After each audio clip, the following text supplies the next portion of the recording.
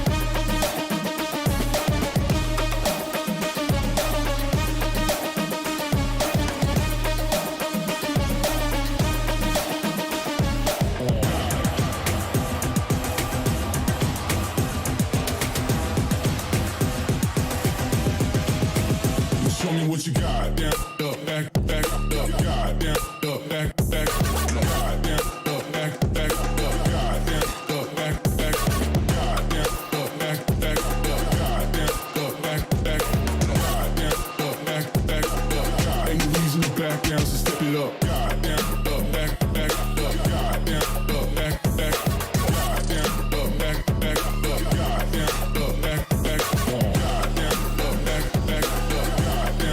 back,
Welcome back, guys. Sorry about that. We had a little bit of a delay, but we're sorting out those technical issues. But we're ready to get into game number 2 any minute now. And you're joining me again, Illustrato. Going to be your panel host here today, joined by none other than, of course, Vimil and Asarai here with me. How are you boys feeling today? We had a little bit of a break, but now that we got to stretch our legs a little bit, we're looking to get back right into the action. Well, speak for yourselves. I was just sitting on my chair all day long, baby, enjoying the games here, and I did not stretch my legs at all. I'm pretty sure if I stand up now, I will fall over to the ground. I mean, as for me, grab a glass of water, maybe go to the washroom and just relax here on my beautiful secret lab chair. This is Cyberpunk Edition, by the way. Just a weird flex for you right there. But yeah, we just sorted out a little bit of a technical issue, but we're almost ready to get into map number 2 right here. And I personally can't wait to get into the rest of this series. Yeah, so I'm going to delay no longer. We've already made our predictions. We've already made our assessments. We've said everything we needed to say under the sun. So let's get into it. Game number 2 here. Galaxy Racer going up against none other than the top in Southeast Asia, X10 Esports. Gentlemen, floor is yours. Well, it seems like the X-Tentations were met.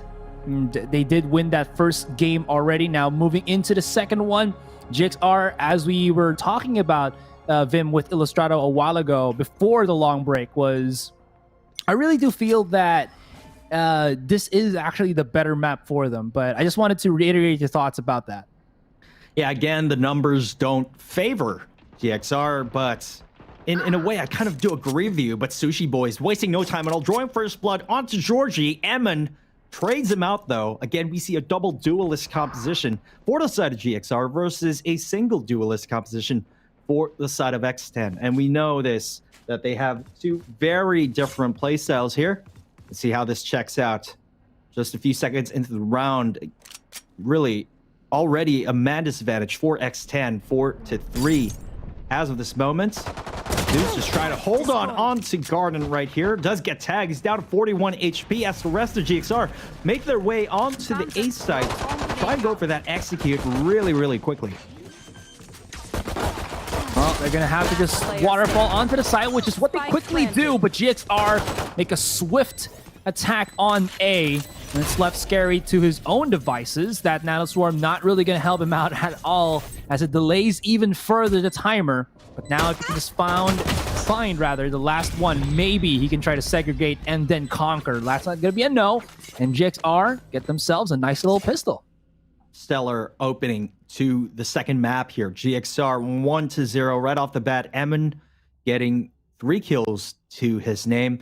Now, he had a very slow start from that previous map, but perhaps this is the opposite happening here for this Ascent game.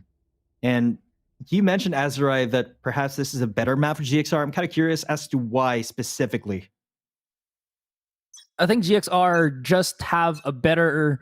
Because I think the problem with GXR as a team, even though they're the top team, one of the top teams in the Philippines, I think they're pretty low in the how good they can use their utility department.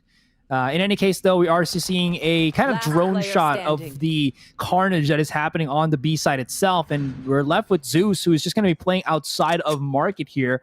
Now, again, just to kind of finish off what I was talking about there, Vim, as I don't think Zeus is going to create much impact. It's 1v5. He's only on a classic, but you never know. But anyways, I feel like the big issue for GXR is compared to other top-tier teams, like Tier S teams in Southeast Asia and in the Philippines, their utility usage could be much better. But on Ascent, I think they're fair game here, especially with, again, Carl and his Sova being quite impactful, whether he's on A or B side.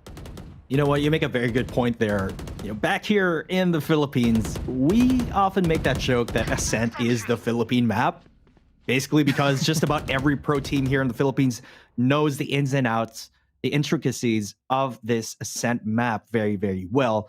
GXR is no different. And a flawless victory in the post-pistol round for them. Very good second round. Let's see how this bonus is going to check out.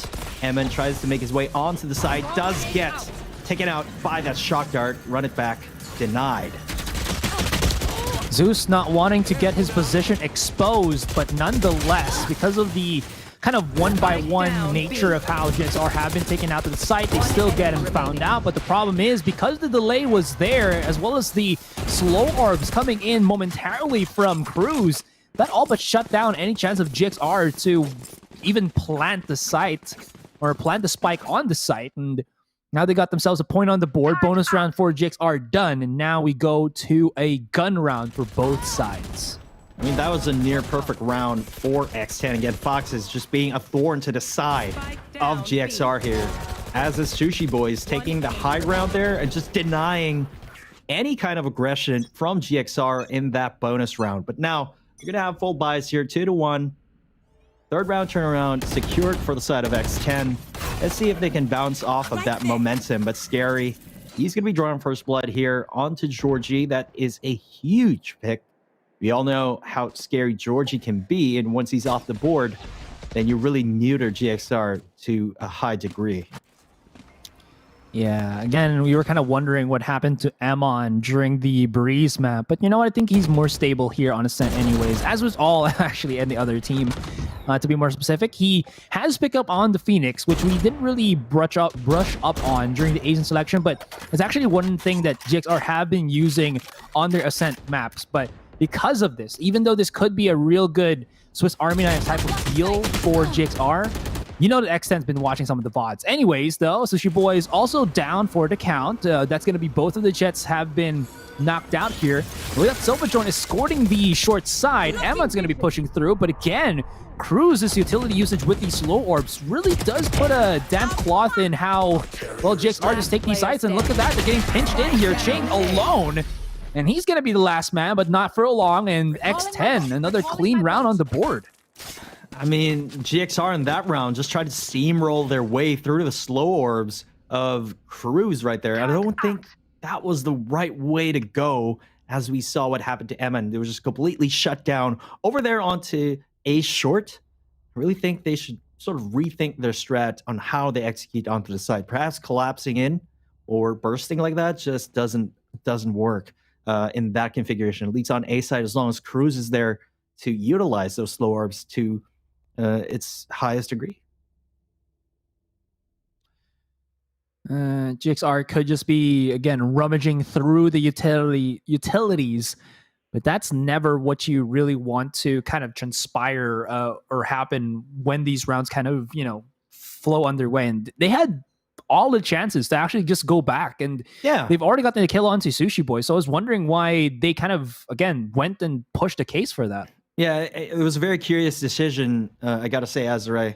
I mean, once the slow orbs were there, at the very least, they could have baited out another slow orb, but then they straight up pushed through that, and that led to their inevitable demise onto A short right there. And I just got to commend X10 for rotating really, really fast. They are not afraid to commit the rotation as long as they find signs that GXR is really committing to that execute attempt.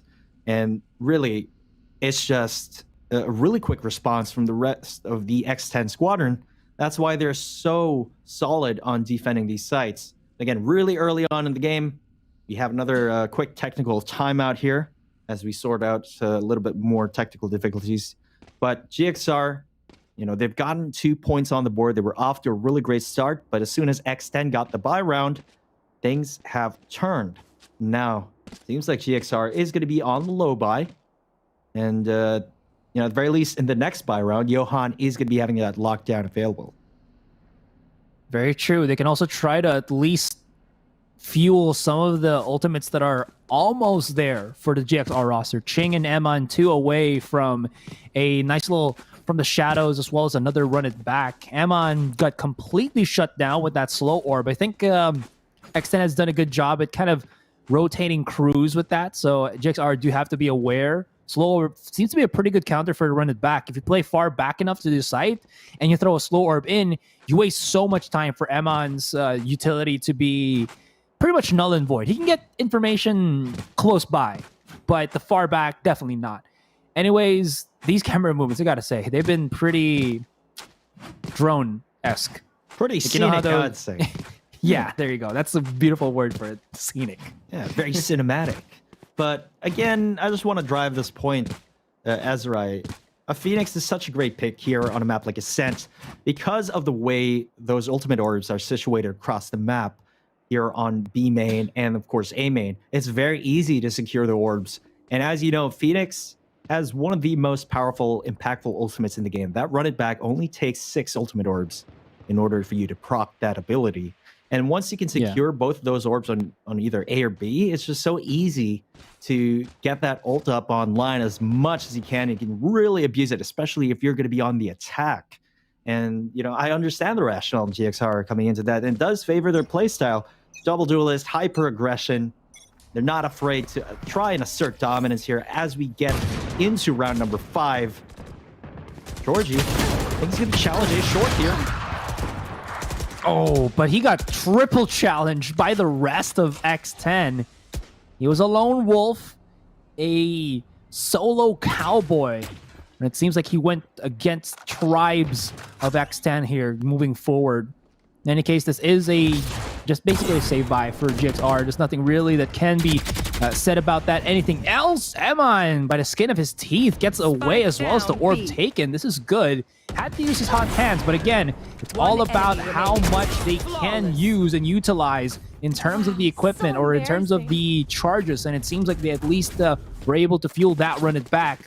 Sushi Boy's down to 5, but you know, he's going to have, again, the support of his team. He's going to be fine in the flawless round for X10 nonetheless. This is a very rare sight to see Georgie being shut down in the first 5 rounds of the map. You very rarely see him with 0 kills at this point in time. But I just got to commend the mechanical ability of X10 right here. Check that out. Clean 2K from Sushi Boys. Then, of course, Fox is just securing the round win for X10. They're so incredible at winning these very crucial duels. That Nano Swarm gonna get cleared out by Scary. But with that utility, you can see the movement already by X10. They know that it's going to be a lot more mid-control. That's why they're trying to control the mains here as they push on out. Sushi Boys just charges in, almost takes away a Johan, who did take some damage, but thankfully he did have the wall to kind of cushion the blow of the bullets. Emon here, again, just charges up and he spots Fox in. You kind of tend to forget that some of these guys have some really good ability to aim. Obviously, as I think the chat did mention, again, all of these players are like Immortal, Radiance above, but what I mean by that is their ability to kind of react to stimuli. And it gives them something. Cheng also kind of lackluster during that Breeze map, steps up to the plate and checks 10. They're popping up like flies and they're dropping as such as well. You know, Cheng's back on the Omen here, and we know how comfortable he is on that Omen. He used to be one of the top Omens in the Philippines. As Georgie takes down Sushi Boys to secure the round. You know, perhaps maybe Cheng wasn't really that comfortable as a Cypher, and that really impacts your performance as an agent on the field when you're not really fully comfortable with a certain agent. But that's only a bit of speculation right there. At the very least, GXR bring the score to a tie in that 6th round. The score is now 3-all, with GXR looking to secure the momentum. However, Sushi Boy still going to be on that operator, is looking real comfortable with it. Absolutely terrifying. And what I do like about Sushi Boy's playstyle is he's not afraid to use that dash. If you're conservative about that dash, you better say goodbye to that operator. Yeah, and it makes a lot of sense, right? Because again, you can just hold a much farther back angle. You don't have to wait for your teammate for anything else. And when you don't have that dash, you can always ask for that assist. Anyways, Emon immediately pulls the trigger on the run it back. Thirsty, hungry to get that charge in onto Sushi Boys, who they know is pretty damn low in terms of the HP, but they still get muddled through the rotation. And again, Viminal, the slow orb is poison to GXR. They just cannot catch a break whenever Cruz throws out the slow orb. That's why I think going fast is not really the answer here. I mean, I get what GXR is trying to do. Emon tries to pay the way using his run it back, but then Sushi Boys just straight up denies the value of that ultimate ability using that operator. It's just a single shot, and then, you know, run it back is over. And then right after that, they're sort of caught in an awkward spot, and then Cruz just throws the slow orb, and GXR stop dead and retracts. So perhaps a more default positioning, perhaps more map rotations, and avoid getting funneled into that A short location where Cruz could easily control it. I think that's going to be the answer, the win condition for GXR here, as Cruz and Sushi Boys assume a very aggressive position. Killed my bot. It's so difficult to try to do that if GXR always try to full commit to these fights. Thankfully enough, they still do have some money to try to go about things, but it's going to be very difficult. And here's also one thing. I do call Carl Odinson Carl a lot. Odinson. That's like my that's my nickname for him, but he's not the one that, you know, is the most known Sova user in, I think, our tournament right now. I think that could be called onto Fox, who I think we've seen him multiple times with X10 on the Haven map. Oh my god. Another peak from Sushi Boys. He doesn't need more than just one kill to get an impact. GXR's controlling that mid, immediately shut down, and it actually got a collateral onto Emma, and that's why he has to heal himself back up with those hot hands, and any form of control on mid has all but been abandoned and A-side once again. This could work though, because Cruz no more here, but this could still be something because it's a 4 versus 5. We'll see. Scary pulls out the gravity well, just trying to delay GXR just by a little bit. Does get a 2K right there onto Emma and Johan. But Carl answers back onto Zeus with only 10 seconds left to plant the spike. The 4v2, they're going to 4v1 as Cruz takes down Ching. The lone survivor, Carl. Man, he's going to back away there, Asarai. And Fox is just losing his mind as he's trying to reload the Odin. That is so unfortunate. I was talking about how Slow Orb could be just the kryptonite, the bane of existence for GXR here, but same could be said with a well-placed gravity well. And again, oh my gosh, this is kind of the issue with teams that draw the clock. You know, we saw GXR on Breeze the last round that they played. They really drawed it to about 20 seconds. That is not enough time for you to rotate to another site and plant the spike down, maybe. But then you have to deal with, you know, the defenders trying to catch you on rotation, transit, everything like that. So I think now, Vim, aside from them just trying to figure out how to traverse the utility, which is the obvious thing here, is they need to be faster. Oh Boom! my gosh. Goes the Dynamite. Sushi Boys, he uses the operator like a shotgun, and the blades from Georgie has all but been, what's the word here, removed from his hands. Amon is going to try to go for a peek. I like the crossfire angle, the pre-fire angle nonetheless, but Sushi Boys with his reaction time is just not going to be denied any form of kill retribution. Get boosted up, and if he hits a shot, I'm going to... does!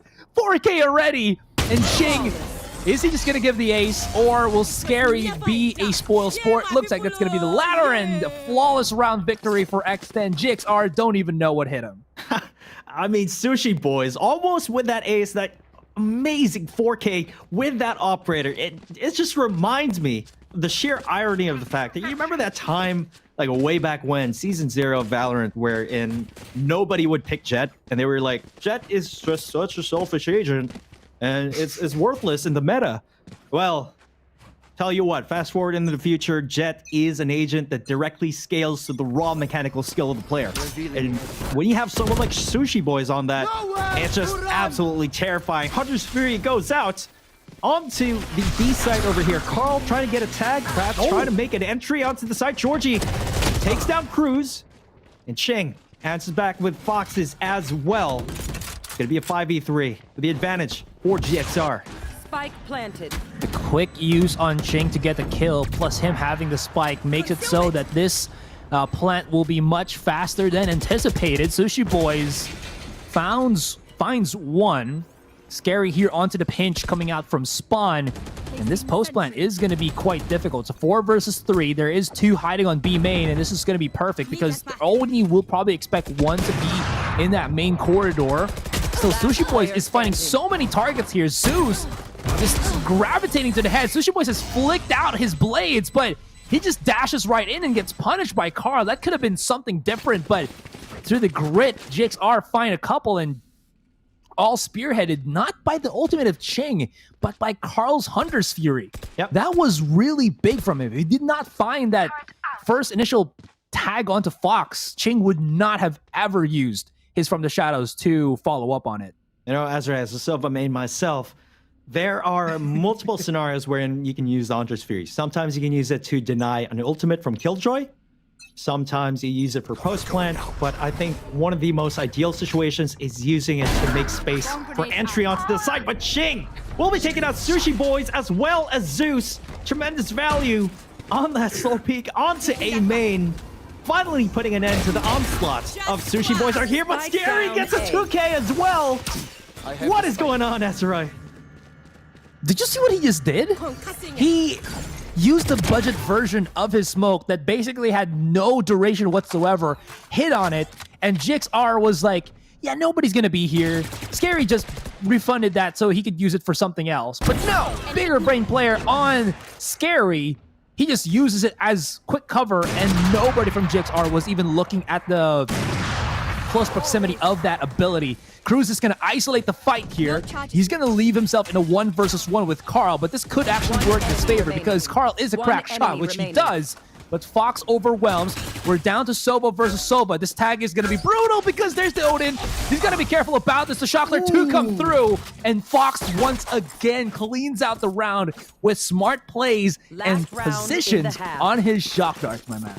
I mean, this is the part where people, toxic people say Soba diff, but, it happens, all right? It happens.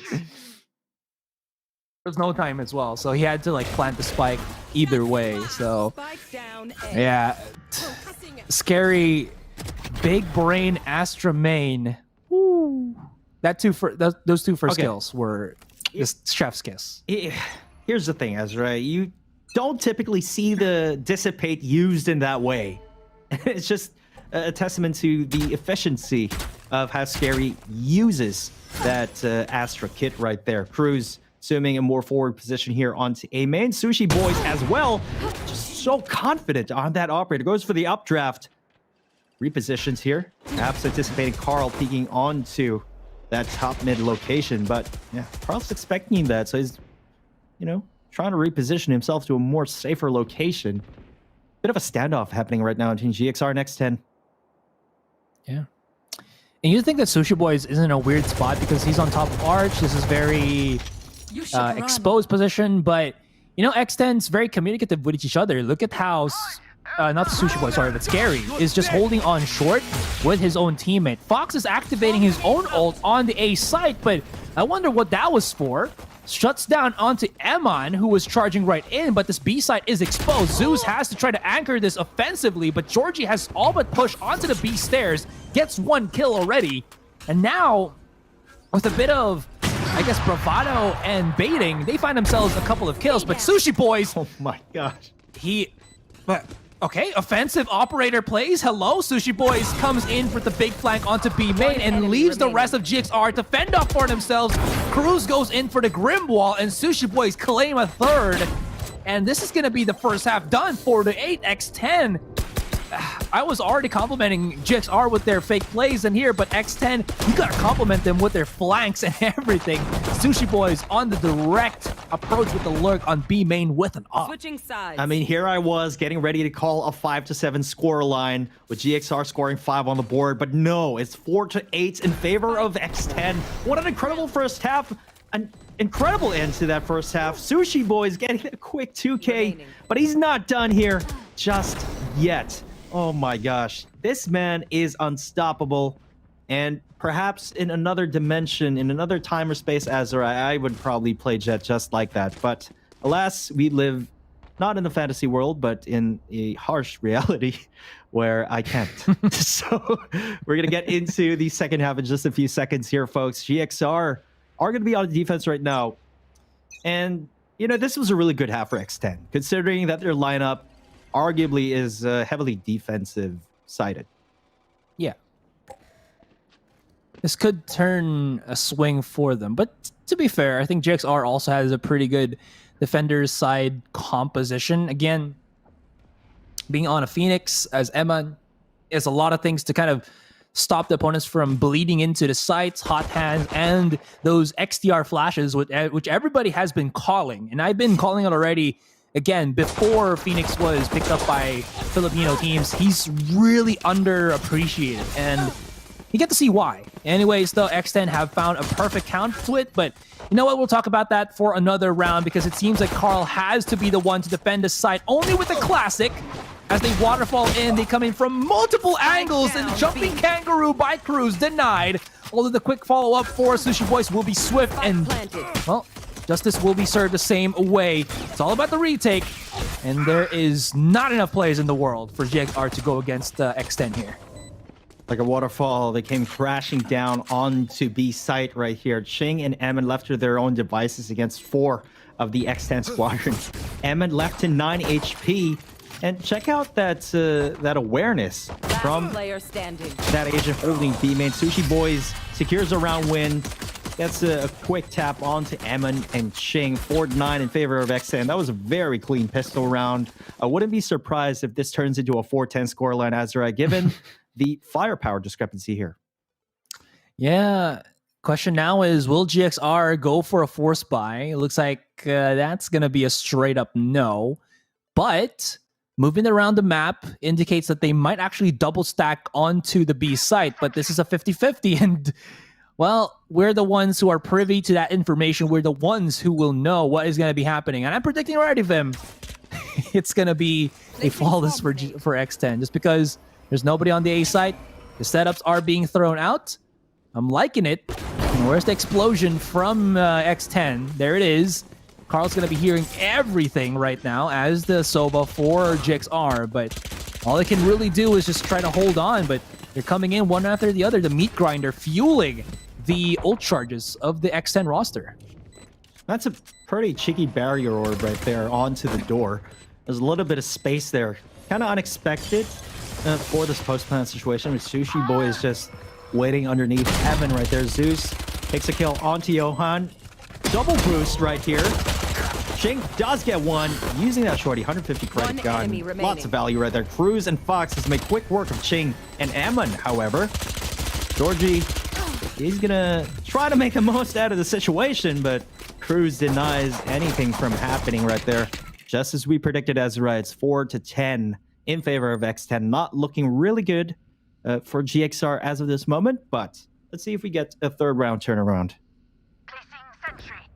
What's going to be the buy for Georgie? Seems like it is just going to be the rifle, a Phantom in hand. Carl goes in straight to the Odin. You know it was going to be coming, but now here comes the quick question.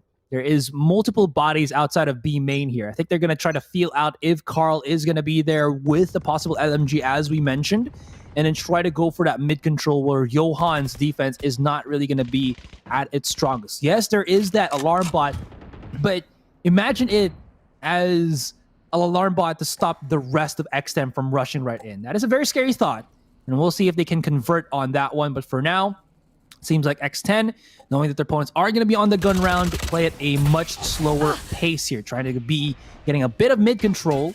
And again, this is what we were talking about. They're leaving time for themselves to rotate with the information that they're taking as the round progresses. We're slowing down the pace here for the side of X10, and I like this adjustment coming in from them.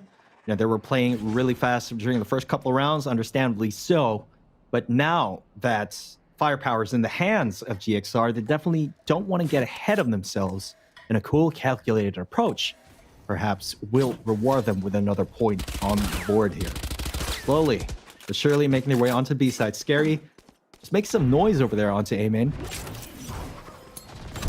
Oh, this is going to leave Carl in such a discrepancy, but he has to try to fend them off as his teammates are very far from each other. And dude, what is this aggressive push through smokes that just keep catching GXR off guard? There's nothing that I think X10 will be afraid to do if you just give them a little bit of chance to move their muscles.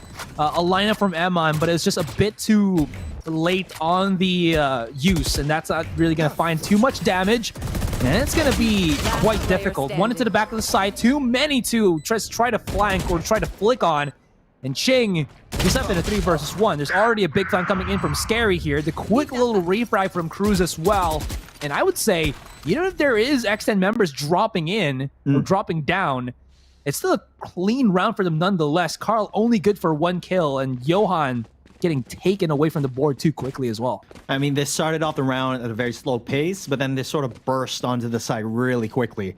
Kind of caught GXR off guard there. But I want to drive this point home. One key takeaway that I have here watching X10 throughout these past 2 games is confidence is key. And we talked about this a while back when we were playing ladder, right?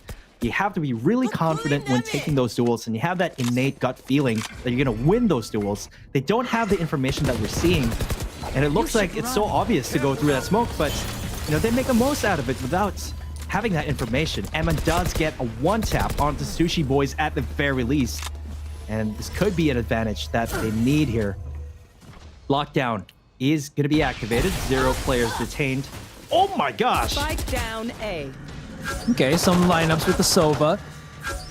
Putting X10 on a bit of a pin board here because they're getting flanked. Look at where Emma and Georgie are on the A main side. I think they were spotted already by Fox, and this contains the rest of the X10 roster, but still, we have to respect the fact that X10 do have the better weapons.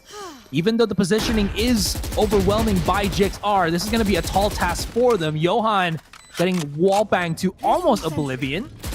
And with this 2 versus 4, all they really had to do is wait and come in as a whole. But where did X10 Fox get that kill with the shock dart? That came out of nowhere. Emma is going to be able to pick things up, but that was hella expensive for X10 and both GXR. But by that I mean, if they just got at least 3 players to go into the next round, they would be stacked in terms of that creds. Either way, GXR get the round win, Thrifty. And the difference there, Vim, GXR just willing to challenge more of these angles rather than waiting for X10 to push in. Yeah, I mean, it's just having that confidence, again, so important against an enemy like this. If they're pushing through smokes like that, if they're assuming very aggressive positions, you want to be able to punish them. Even in an eco state. Oh my gosh, Foxes, look at that quick 2K. Nobody was really expecting. Scary almost clutching out the round, but Emin securing the victory. At the very least, GXR can bounce off of that Thrifty momentum. 5-11. A very huge lead for X10, but not insurmountable by any means. Full buys abound for both of these teams, except for Zeus, who's on Spectre duty as of this time. And I'd like to point out that Carl here is making use of that Odin over there onto the Speedway. And this is basically Carl's home, right? You want to make sure that Sova plays and holds B main, and he can hold that alone essentially. If he plays it really well, he's going to be aided by Killjoy Johan, kind of getting a little bit of information. Nobody's on B main. Callouts will be there. Rotations abound as X10 make their way through market. This is a really smart play from Cruz, because usually you'd probably think that these some of the walls for a Sage doesn't really have a Sage boosted up on them. And even if you check the first time, if a Sage can boost themselves without using the wall, over the wall once more, using like a box or something, that can really catch some people off guard. Anyway, speaking of off guard, Carl's going to be at the back of this site, and he's hammering hard onto lane, but not knowing that Scary is going to be there onto the corner. Having Cruz is a big help to X10 because they can always trade bodies and then straight up just have a revive up in Adams. Gonna be planting it down onto the deep corner, deep pocket of the B side, as they don't really want to get cooked by the hot hands from Emon. Leaving it again to Ching. The controller left in the 5 versus 1, but it's all gonna be for naught. He goes straight into the from the shadows. Sorry, not from the shadows, but rather a shrouded step, but his step not going to be too good as Sushi Boys trips him up, and that's going to put us into the match point already. GXR is stuck at 5. You know, that was really good map awareness from X10. They knew that both main entrances on B main and A site were heavily fortified by GXR. Then what choice do you have left than to go mid through market? That's exactly what they did, and it worked out flawlessly for them. Also, I'd like to emphasize your point that, this is why we watch VCT. It's trying to stretch the limits of your imagination, the creativity in your playstyle, sort of change the way you think about the game, right? And we often see these pro Sage players be really creative with a lot of Sage tech right there. Georgie and Eamon, though, they're doubling up over here on A short Georgie with that judge. Trying to get some impact frags, but it's looking highly unlikely so far. There's nobody playing that contact with them, and I think it could be X10 just kind of understanding that there might be something fishy. It is a very weak buy for GXR, and like these movements for X10, I gotta put it out that they know that their opponents are gonna be on such weak weapons that they're trying to alleviate the close quarter as much as possible. Ching's positioning here is gonna be pretty adamant, but the timing on the Sova drone, there's just no way you're gonna get a surprise tactic onto X10 as to how clean they've been approaching these sides. Georgie follows up on his teammate, but gets only the 2. But maybe that's enough. Maybe the positioning is gonna be just fine as Johan and Carl come in. They're both gonna be playing on top of Heavens here. 20 seconds left to remain. He's already but helped Fox come into the site, and that's gonna be the spike planted down. Carl's gonna be charging in here. Gets the beautiful use on that recon dart, leaving Zeus in the 2 versus 1. But his opponent first, Johan, only has the pistol. He has to go in first, create an opportunity, pick up onto that Phantom. And this is the final stand, and GXR hold on a little bit longer. I mean, that gamble paid off, right, Ezra? I mean, you're not going to be able to win long-range duels with like Spectres or maybe a Marshal or a Sheriff, just like that. What choice do you have but to go for that very annoying weapon, the Judge? And it is very, very effective, especially in times like these. You can definitely flip that eco state when you need it the most and when the opponent least expect it. So a really good choice, a really good decision-making for GXR right there. They're going to be hanging on, live to fight another round. It's 6-12. Now, we've seen comebacks happen time and time again before, so I wouldn't write them off just yet. But X10 looking ever so close to securing this map number 2 victory. Yeah, I mean, we can't write them off, as you mentioned. Problem there is, Vim, the overwhelming problem, 6 rounds in. Well, they have a lot of rounds can... to give, you know? Yeah, they do for X10, but the problem first and foremost now is X10 still have so much money to utilize. And when they have themselves quite equipped, it's going to be very difficult. Amando charging right out, really challenging these angles. And okay, GXR winning the duels. These keeps them afloat for a moment. But they still have yet to stop the spike from getting planted down. Cruz is trying to isolate a lot more using the slow orbs just so that nobody can really peek out that aggressive. Fox into the corner will be ripping out the recon dart. They gotta be careful for the wall bangs. Just escapes in the nick of time. And this is gonna be a 3 versus 4. But still have to respect that there is crossfire angles set into the motion by the rest of X10. So Jordan just get a kill on Cruz. Scary gets a 2K. Ching and Emin, however, will keep the fire burning for GXR as they take a 7 point on the board here. They do get that point. Oh, sorry. Yeah, I was go ahead. trying to build that tension, man. It's around 19 DPs, I was going to say. Ching leading the charge here for GXR.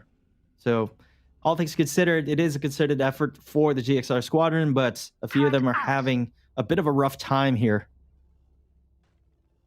Yeah, and to point out as well, all of the round wins that GXR has gotten is all retake rounds as well, where I think during those rounds, they were able to at least disrupt the flow of X10. It's not as clean.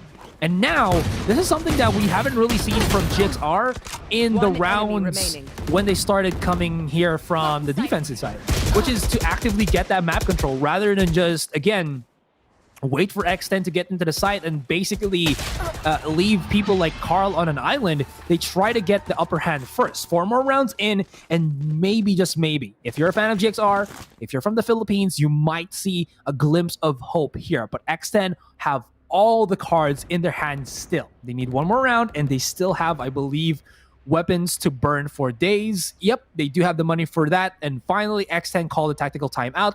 This isn't only used as something because they're losing. I think this is also used to stop GXR's momentum, because a quick pause like this is all you need to break the mental of your opponent. Whether it's a positive mental or a negative mental, tactical timeouts are perfect for that. Yeah, it really serves a dual purpose, really. Either to gain momentum or break momentum for the opposing team, right? Of course, you can also use that valuable time to discuss what set plays you're going to execute for the next round. And right here, as we get into the next round after this tactical timeout, it seems like Foxes does have that Hunter's Fury online. Resurrection is only 2 orbs away. And, you know, if I were X10, perhaps, you know, you do that classic play to secure the win when you're already on match point, you know, you're sort of reaching a stalemate.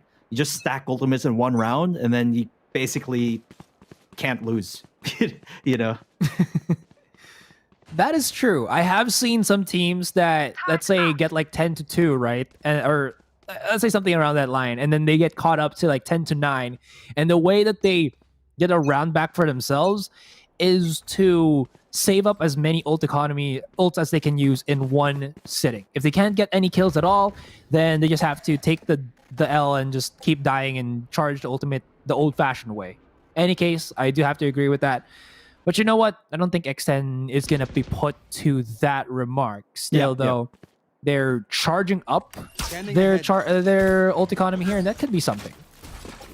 I mean, arguably, if Cruz can secure his ultimate ability, that Resurrection, once it's online, you can make an entry using that Hunter's Fury and basically secure the win for X10. But let's see what they're actually going to do. Perhaps they're going to go for another burst. Worked out flawlessly for them in that previous occasion. Drone is out. Trying to secure information onto the switch side of B. Carl does get spotted, and there we go. Hunter's Fury is in. No charges here. This is the same thing we saw with Bren a while ago, where they basically use like 3 abilities to keep, I think that's CBT Gaming, contained, and X10, pretty big brain plays coming in from them though, although Ching comes in from the back line. We are down now to the 2 versus 3. Ching keeping the dream alive, gets another one into the corner. Emon heals himself back up, has to go full to 100. And this is workable. They can come in around from all corners. They know that one is at the back, one just went in straight for the plant in the middle. And Ching, because he's down to 10, has to try to be sneaky about this, using the smokes, using the wall bangs. This is possible, but Emon cannot drop down. Ching, oh, this is so brutal. There is a robot, a turret. They can just look about him, and that's going to be all she wrote. Win. Okay, everyone, take a test. The turret Thank you. was the MVP. I mean, God, at that point in time, Ching with just 10 HP left. Man, what does he have left to do? But, you know, take the L right then and there. It was a valiant effort from GXR. Definitely proud of what their performance has been here today against the perennial kings of the Southeast Asian stage, X10. And such an impressive showing, but just outclassed by X10 on multiple aspects, arguably, Azure. Yeah, definitely. There again has been, I think, no team that has yet really to fight up against X10. Yeah, you argued a while ago that Fox Zero Kordai were able to get a game or 2 away from them. Those were the games where Sushi Boys was still on the Sentinel and Zeus was the one playing the duelist. But now that they've kind of adjusted, they still have a good grasp of how they take these sides. And that last round, my heart really goes to Ching, because first and foremost, he already, I believe, used his smoke there. And if not, he did not know that the turret was up and running and waiting for him. And that turret definitely spelled the final straw, because even if he can dodge the bullets from the turret, that would give so much what's the word here? So much leeway for the clutcherist from X10 just to peek out and get the straight shot in, because he knows that Ching is like 1 bullet away from dying. In any case, you're seeing the stats here real quick, and 8-13, not the closest, but not the most stompiest of games that we've seen done by X10 as well. You know, I think it's an achievement in itself. The fact that GXR was able to stand up against X10 rather. They gave them a run for their money, and this was, all things considered, pretty much a close series, especially the first game, right? And a lot of us, I'm sure, weren't expecting this close of a match, but I'm pleasantly surprised. Well, I'm pleasantly surprised as well. Honestly, thought it was going to be the 1-1, but you know what? X10, they still delivered hard without Potifine. People got to stop talking about him and now got to start talking about Sushi Boys. Now we're going to go for a break, and when we come back, it's that last series of the night. We're going to go for a series of 2 match between BAAM and Boom. It's the bada bing, bada bam, bada boom. Don't go anywhere, guys. We'll be right back.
Show me what you got.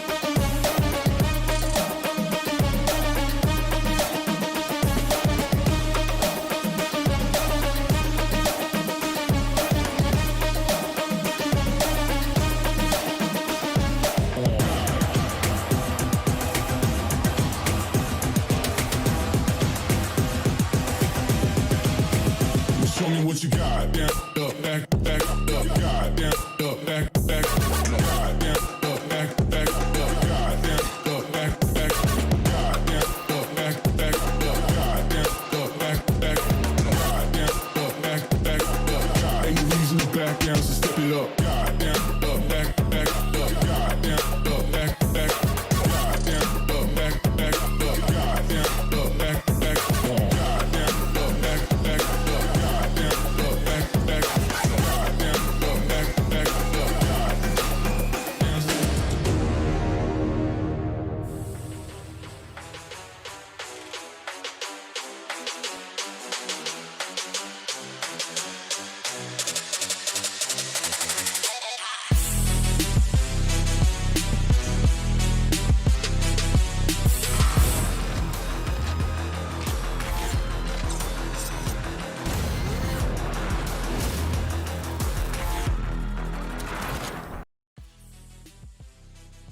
It's X10 coming out on top with a definite victory up against Galaxy Racer, who got this close to taking a win against them in Breeze and almost letting the lead slip away from them in the second map bind. But unfortunately for the Galaxy Racer squad, just coming up short at the very end. But welcome back, guys. You're joining us here on the VCT SEA playoffs. My name is Illustrado, and coming up right beside me, the last casters for the day, is the ever amazing Dax and Viminal. How are you feeling about this last map? We weren't really able to break it down, but let's talk about it for a second. Dax, what are your thoughts on that last series? Yeah, that last series, it proved to us that X10, their system, still works even without Patifan. They just know they need that tool to play the entry, and they can work with that space. But I gotta give my props there to Galaxy Racer, proving Filipino resiliency there at its prime, fighting tooth and nail every single time. It seemed like they wanted to try and go for those map points, but X10 coming out ahead yet again. Let's see where we are exactly right now after that game. As you can see, 3 points for Bren and Sharper as they take their 2-0s respectively. Couple of points here for Paper X as well. They take 3, Full Sense and Onic with 1 apiece. X10, they get that victory with a 2-0 at the end of it all. And we're going to end the day with Big BAAM versus BAAM Esports. Let's go ahead and start breaking it down here. I'll start with you, Viminal. I know you wanted to talk a little bit about BAAM, a team that we've been familiar with for quite a while now. One of the strongest in the Indonesian scene. However, they came up and took only the 3rd seed coming from their respective region. Yeah, you know what? That's a very curious point you brought up there.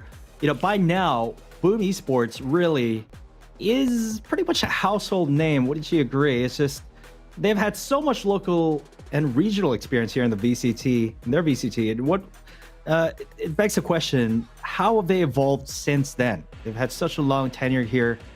How do they keep growing and outclassing the competition, trying to prevent that skill gap from being bridged? Asterisk, Blaze Predator, Eeyore, Blitzjazer, and NC Slasher.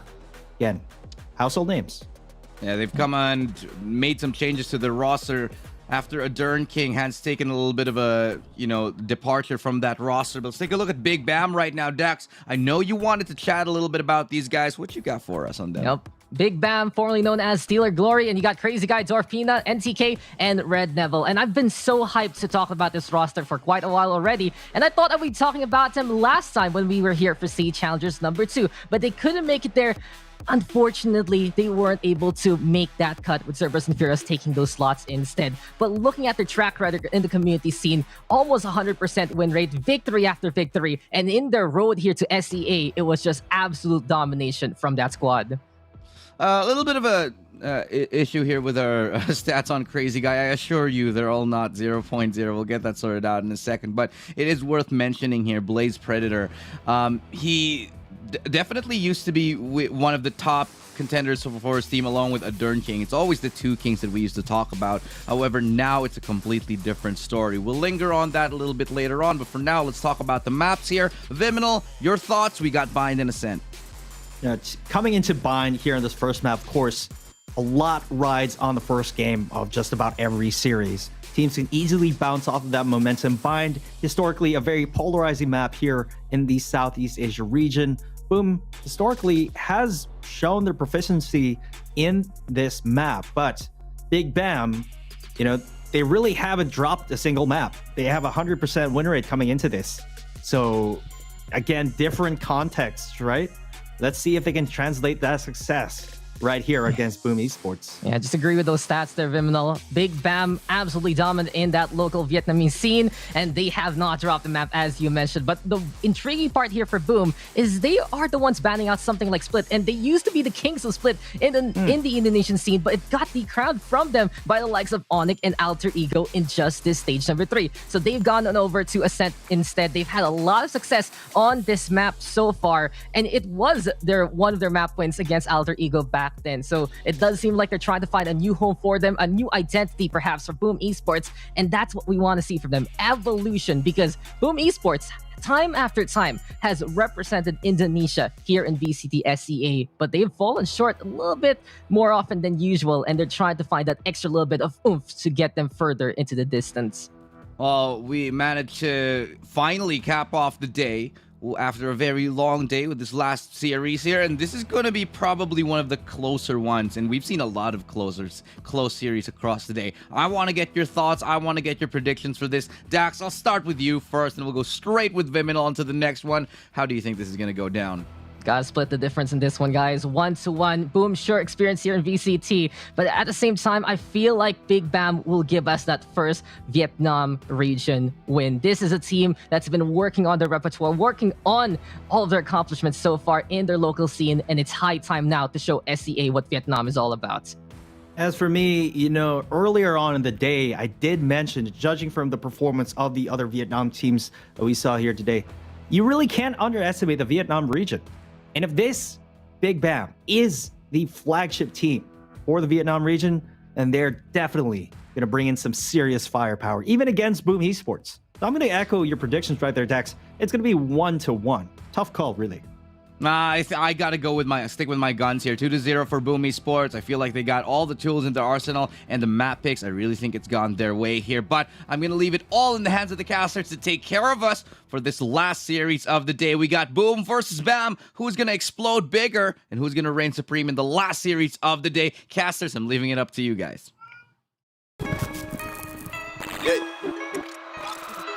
Another tragedy, and we just seem so numb. Need a peace, humanity is dumb in the streets. We see police don't freeze but run, and then that thing that you know somebody reach for the gun. Okay. The murder get reciprocated. Man, I swear that I culture discombobulated. All these people picking sides, I'm just trying to circumnavigate it. Got me thinking, man, the situation getting complicated. Let me tell you all the 90s, baby.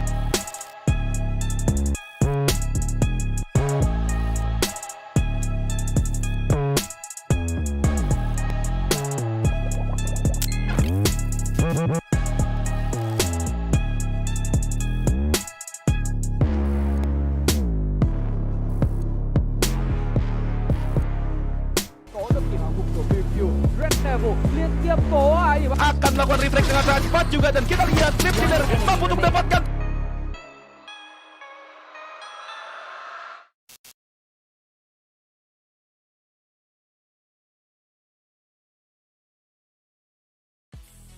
Viminal, you might contest this statement, but a wise caster once said 10 minutes ago, bada bing, bada boom, and it does seem like we are going to be getting an explosion of match between two similarly named teams. Welcome, ladies and gentlemen, to the final match of day number 1. We have been here for so long already, but we still got one more, and it has to be an absolute kicker to try and go for one more of these matches. Big BAAM versus BAAM Esports. This has to be an epic conclusion to such a long day here, Viminal.